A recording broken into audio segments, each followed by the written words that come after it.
Action. Hello again, everyone. As you can see, we've finally gotten around to finishing the interior of Otis. When I say we, I do mean my wife. She's done most of the work in here. So I can't take credit for pretty much any of that. So what we decided to do was the metal frame was a slight thermal bridge from the inside to the outside. So obviously metal is much more conductive than insulation. And so where our metal structure was, there were definitely cold spots on the metal structure as opposed to the insulation. So we wanted to compensate for that and develop a good system. We tried about 3 things, and this is where we landed. We think this is the best solution. So we have 1 inch of this rigid foam insulation in between the frame, and then we added an additional 1/2 inch with the foil side toward the trailer on top of that. And so really we increased our insulation by 50%, going from 1 inch to 1.5 inches. But we also, because we put those breaks at different places, eliminated the thermal bridging, which was really our goal. We also were able to cut some troughs in this 1/2 inch piece here for our electrical wires went, and so we were able to secure all those in place and run those all nice and clean. So you'll see here some of these galvanized sheet metal panels.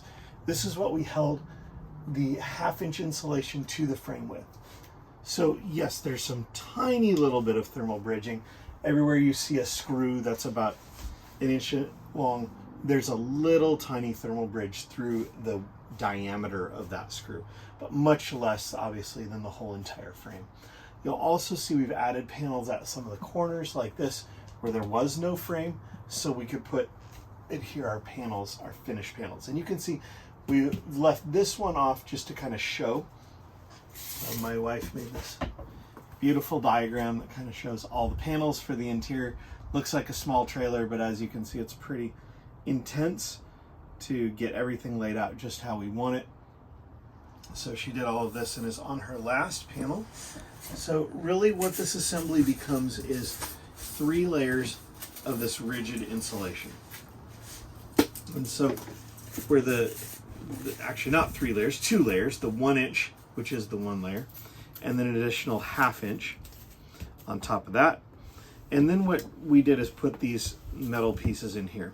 Then she used just a regular self-tapper. Obviously this is a little bit shorter than the ones we used, to screw down through there to the frame. Then she went around and took the plywood, cut the plywood per her template, held the plywood in place, and ran one of these self-tapper screws down through there. And that's what you can see is up in place right now. We've used those self-tapper screws to hold everything in place, to just get everything all set up. Then the next thing we'll do is back these self-tap screws out. This has 2 things. Number 1, it holds the panels in place while we're working on this. It also locates all of our holes perfectly. So that is going to be our mounting location. So then we just got one of these step bits, which are great. Thank you, Jay, for getting me turned on to these step bits. We're going to go down to 3/8 inch because of these fasteners that we got here. We tried a lot of different sizes down to the 1/64 of an inch. 3/8 seems to be the right kind of tension to hold this in place. And then on the ply in that same thing, I just went 2 notches here, which I don't know if I can read this right now or not, but it's a smaller diameter. Then next to that hole, I used this self-tapper bit, or this step bit again, and made a larger hole and then cut a little groove in here. This being our original hole and this being the access hole.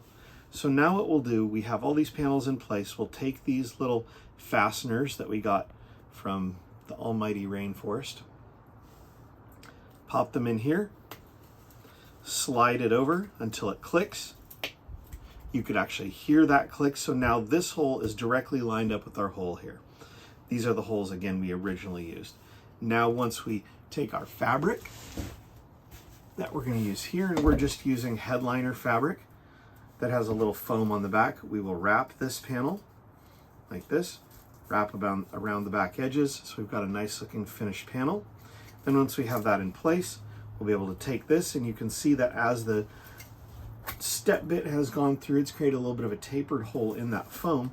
So now these panels will come back in place, pop right in place. And this has a really good, I mean, it's holding in there nice and tight.